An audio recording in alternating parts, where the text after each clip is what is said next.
Welcome everyone to episode 3 of From the Stands with the Cool Picks Show. My name is Ryan, and of course I'm your host for this afternoon. I hope everyone is doing well and excited for another interesting interview that we are going to have with Mitch from the Born Ruffians.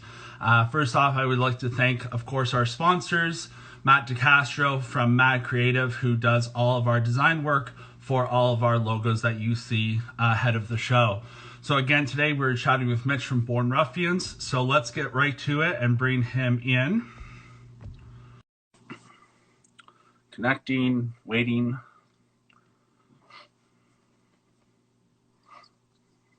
There he is. Hello. Hey Mitch, how are you? Hey, how's it going? Good, how are you? Good, man. So thanks again for doing this. We're really excited to have you on episode 3 of the show. As I mentioned, it's something that I wanted to get started since we're all in this phase of quarantine. And what better time to do it than now, right? Yeah, exactly. Yeah, you picked a good time. So let's hop right into it. First off, I wanted to see if you could tell the viewers a little bit about yourself and how you got into music. Yeah, so I play bass for Born Ruffians, and we got together in high school when we were about 16. I've known Luke, our singer, for my whole life. He's my cousin, and he was the one that kind of pushed me to pick up an instrument and start a band with him, basically. So like going into music class in high school, I think I wanted to play trumpet or something. I don't know. And he's like, why don't you play bass? I'll play guitar. We'll start a band. And I was just like, okay. And now I'm still doing that. So that's pretty funny. That's pretty awesome. So you mentioned Luke's your cousin. How did Born Ruffians kind of get started, and where did the idea or the concept get created to start up? Yeah, so it started in the high school music class, like I was saying, and how me, Luke, and Steve, the three of us, were in the same music class together. Steve had just started learning drums. I had just started learning bass, and Luke had been taking guitar lessons for a couple of years at that point. And it kind of started as something that I don't know what we had in mind as a goal. We were just kind of like, this is fun. We love music. Luke and I especially were brought up in a family of people who played music all the time, and so it was always around us and always felt like something we'd eventually do, but I don't know if we knew we would take it beyond just like family gatherings and playing music for each other. So we started in high school. Once we saw the Strokes play on SNL, I think that kind of like sealed the deal for us for being like, oh, we should do this. Like, we should take this seriously, and we don't just have to mess around and play for fun in our basement. We should try and play real shows and try and make a real record. So from there, that's where it kind of took off, and it kind of worked. I think it worked. Well, it's worked so far. I mean, you guys have released 6 albums with the newest one, Juice, which we'll get into in a second. But what I wanted to find out is, you guys have toured so much together. What's been your highlight reel of touring? Like, what's been your most favorite experience so far of the whole tour scene? I don't know. It's hard to wrap up in like one kind of moment or one show or something. It's a weird thing to feel like you're looking back on when it's still kind of happening. Like, obviously it's on hiatus right now, but I'm still just kind of amazed how much we're able to travel. Like, I don't think, like, I'm a pretty big homebody. Like, I would be at home a lot if I wasn't doing this as a job. So I get to see a lot of places that I would never ever get to see. Like, we went to Prague last year, or a year and a half ago now. That's crazy. We've been to China. We've been to Australia. We've been to a lot of places that I don't know if I'd ever get to go to if I wasn't doing this. And then beyond that, like, making these surprise friendships at shows along the way, where people that you see come out to every show, wherever it might be, like whether it's, Vancouver or Los Angeles, wherever, like you end up meeting a lot of the same people over and over again. And it's a cool way to become like these funny, distant pen pals that you have like once or twice a year you get to see in real life. So that's a pretty cool thing about, being in a band and traveling so much. Nice. Yeah, I've been to so many concerts myself where like you definitely see that following of people no matter what show you're at, that you always just seem to run into. Yeah, that's how I feel at every show. Now, the band's released a sixth album, as I mentioned, called Juice. What kind of work went into making that album, and what would you say is your favorite track of the album?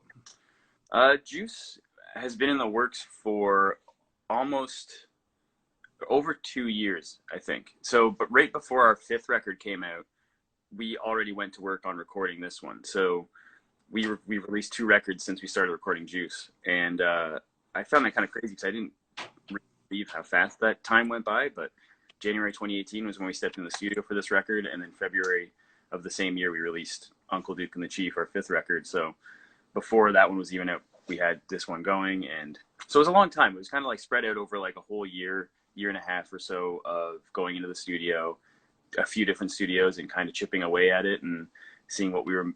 Sometimes you go in without any expectations. You're like, maybe we're recording like a song or two, and then all of a sudden you're like, oh, we have like more than a record right now. So that's kind of how that went for us. But I think Wavy Haze, the last track, is probably my favorite song if I had to pick one. We started a label here in Canada just this year for putting this record out on, and it's called Wavy Haze Records after the song, because the song is kind of about those early days of the band and remembering back on them and how insane it is that we started as these teenagers living in a house together, spending our last money on beer, and then trying to play shows. It's just like a weird, wild time that doesn't feel real, and that's kind of what the name of the song and the record label is based on. Awesome. That's really cool. I took a listen to the album, and it's a really, really great album, and I cannot wait to see you guys on the road when all of this nonsense Same here, Ryan. We're back on the road. What's that, sorry? Same here. I can't wait to get out there and play anything, anywhere. I'll play whatever Hayride Festival will take us at this point. Yeah, exactly right.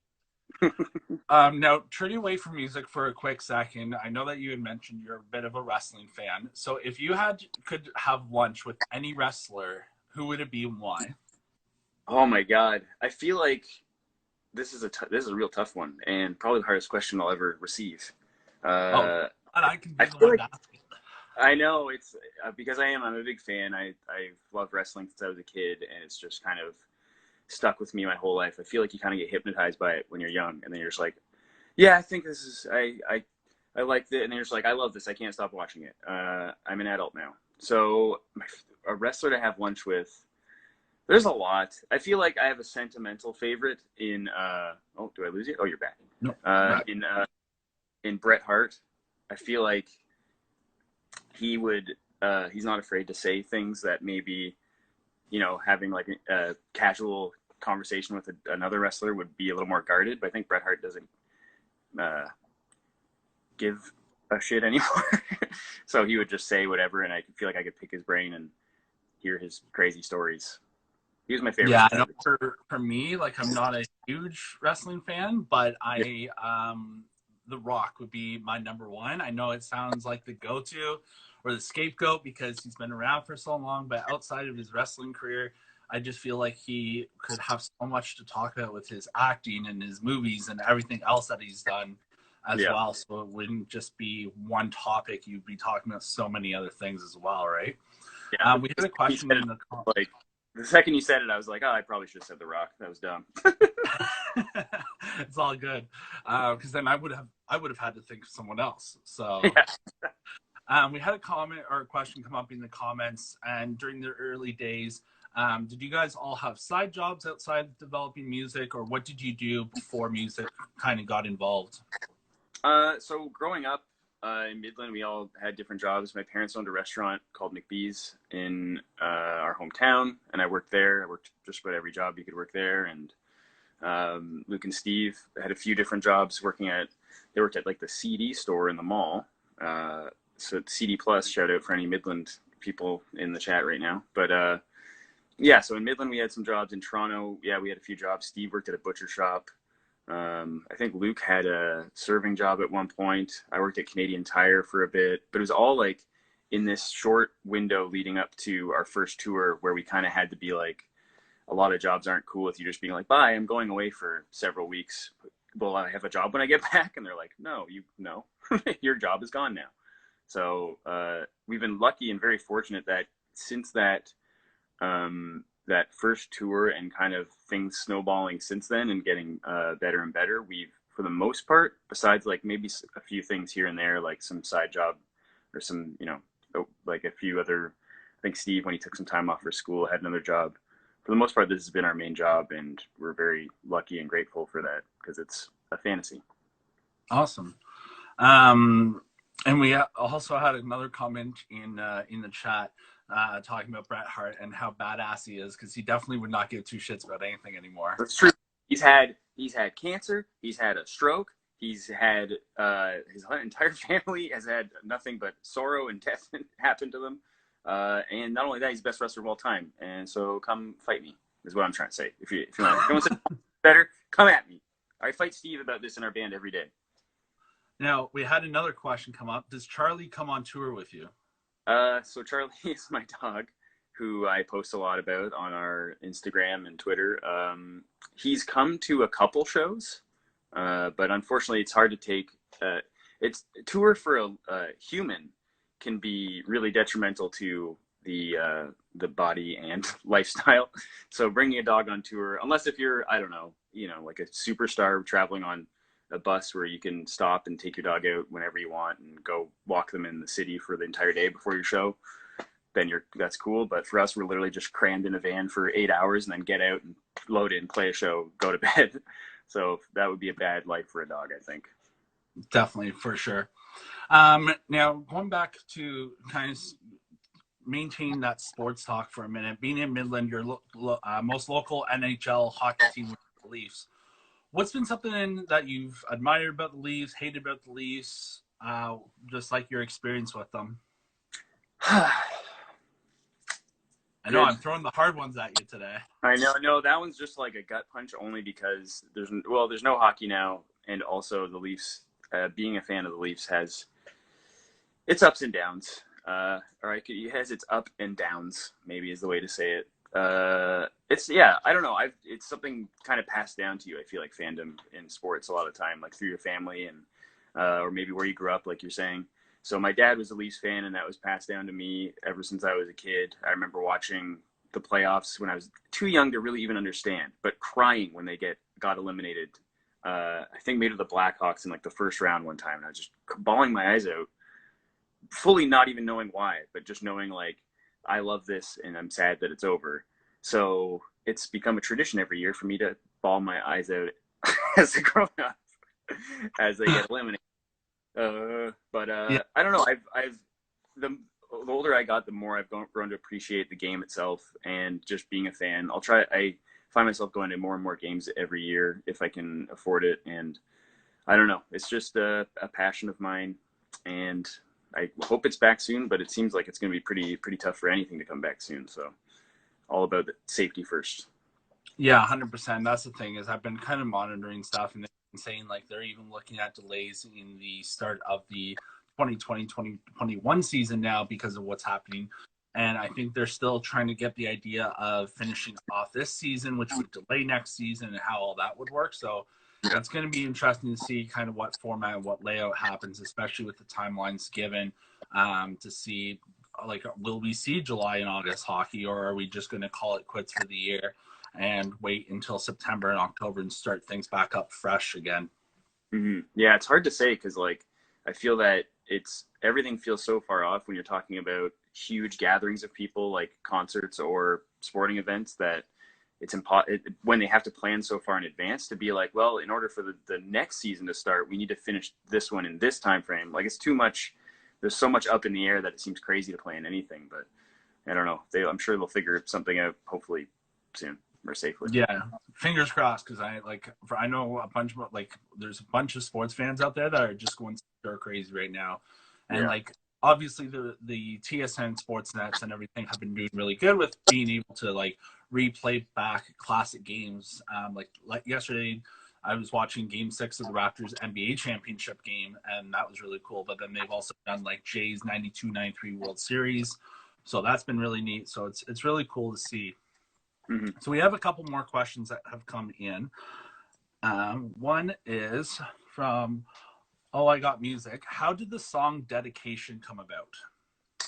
Dedication. I remember writing in this jam space that Royal Mountain Records has. You might have seen Luke. He played on Instagram Live as a part of their live series of bands coming and doing live sessions just last week, I think. Yep. And so they're in Toronto, and we would go jam at their space just because they've got a good spot where we can just go write, work on music, whatever. And I remember sitting down and we just started writing it. And I feel like, not just because I'm the bass player and the one doing the interview, but I remember playing the bass line, and then we kind of like started picking away at that and building around it. And then, like a lot of songs with Luke, he'll start singing when we're jamming in a room, like, and he doesn't have words, it'll just be gibberish or what sounds good. And then he'll pick something out of that and start forming an idea as time comes. So when he started writing the lyrics, it became a little more of like, it's a pretty upbeat song, but it's a pretty also dark or lyrically song, kind of about how humans are dedicated to maybe destroying the earth and ourselves. So that's kind of where it came from and what it's about. Cool. Yeah. Another question we have is, you have a killer stash, but someone wanted me to ask you if you would ever shave your mustache. Great question, whoever asked that. I'm never gonna shave it. I'm gonna have it forever. Quarantine, it's gonna get bigger and longer. It's gonna be like Lanny McDonald. It's gonna be fantastic. It'll also be gray by the time we're out of here. So it's just gonna be a glorious, real bushy. It's gonna maybe even like tie into my hair eventually. One big hair mask helmet, and we're gonna like come out of this like we're crawling out of a cave, being unthawed as cavemen. Honestly, like, I've had my beard and my stash for, I don't even know how long anymore. I've lost count. But my friends are, oh, you should just, like, at the start of quarantine, like a month ago, they're like, oh, you should have just shaved it all off, let it grow, and just see what happens until the end of quarantine when we get out. I was like, nah, I couldn't live with myself with that. It's like, it gets to a certain point, and I'm just like, I can't deal with this anymore. Yeah. So, jumping back into music now, if you had to pick one of your biggest challenges with your music, whether that's trying to think of songs and records to write, or maintaining that composure of like where to tour, where not to tour, things like that, what would be your biggest challenge that you would say you've had to face so far? I think for a lot of bands, maybe even around our like age or our length of career right now, I find that bands are lately having to become very creative in how they promote themselves and how they try to get people interested in a band putting out a record. Like, I feel like it's an art to be able to do it in a way that feels really natural and not kind of a cheap promotion kind of thing. But I feel like bands need more reason than just, hey, we put out a record a lot of times these days. And for us, like, ever since we started our band, we were, I think not since we started our band, but since our first record, we were 21 or 22, and we had some buzz, and that helped, but we were a brand new band. And then as you get older and put more and more records out, you're comparing, instead of your record against other bands, you're comparing it against yourself. So you're always trying to like find new reasons to get people to come check out your record again. And I feel like our style, or what we've done, which is just build a loyal fan base for years and years now, we have a great group of fans that will come and check out the record every time, which is amazing. And it's always about trying to find a way to reach out to more people. And I think that can be a challenge, because it's a part of the band that you don't think about when you start a band. You're like, I want to write songs and make music and play shows. And you're like, well, you also have to do your own marketing and promotional stuff. And you're like, oh, but I just want to play shows. And then you start to realize there's so much more to it. And it can be a bit frustrating, but it's also kind of the nature of it. So we try to embrace it as best we can. Definitely. Yeah, there's definitely so many different aspects that go into touring and producing music that a lot of people don't even think about when they're kind of starting off, right? And if you had to, for those that are listening or tuning in that want to kind of start a career in music or don't know really where to start, what advice would you give them that would kind of help them in the right direction? That's always a tough one. I feel like we always try to pull from our own experiences first, which was just playing this is a hard one now, which would be playing as often as you can. We kind of became obsessed with just trying to play anywhere that would take us when we first started, which helps both with you getting better on stage and you're getting your name out there. Although that's weirdly not that important at first. It's more about, I feel like, making friends in your community of musicians and stuff, and trying to like, that's how you start getting more shows. You know, you meet someone at a show and you're like, oh, I have a band too. It's like, oh, okay, cool, let's play together. Like it kind of went like that for us to start, and that is a very tough thing to do, obviously, right now with no shows. But in light of that, it is about playing just as much as you can and kind of like becoming obsessed with your instrument or with writing a song or whatever it might be. So, I mean, there'll be a lot more live streams nowadays, and maybe that'll continue after. But yeah, I think that's always my first piece of advice. I feel like is just get out there and play as much as you can. Yeah, just put yourself out there and get that exposure. Yeah. If you could pick one album to listen to from now until the end of this quarantine, which could be a month, it could be 4 months, hopefully not the latter, what album would you pick and why? Oh boy. I've had a few of these kind of questions where it's like that desert island kind of song or album, and it's always really hard. I feel like there's just so much music, but I guess that's the point of the question. So one I would always go back to is music from Big Pink by the band. I just love the band's music. I feel like I have a lot of not only just love for their music in general, but it's tied to a lot of memories of my dad and Luke's dad growing up playing their songs, and we jam with them all the time. But I feel like that record is just so perfect in how it sounds, and coming out when it did, when like rock was getting a lot heavier, they went a lot more country and a lot more. There's just nothing that really sounds like the band to me, and that record, I don't know, it strikes a chord with me. Just them writing it all in one house and recording it too. It's great. It's a great record. Yeah, and especially when it has that sentimental feeling and kind of direction towards it too, it always makes things a lot better as well than just picking one out of the blue because you like that song, right? Yeah. Before we let you go, is there anything else that you want to add or chat about that you want to share with the people watching right now? I don't know. I am just excited for whatever's to come next for us. Like with the record out, we are obviously still doing what we can to have people listen to it when we can't go and promote it at shows that we're playing. I think eventually Luke will be doing some more live streams so we can be able to get that feeling of a concert happening again and hanging out with fans, which is always my favorite part about touring. But other than that, I don't know. Just kind of listening to music, having a solitary time in quarantine, a safe time.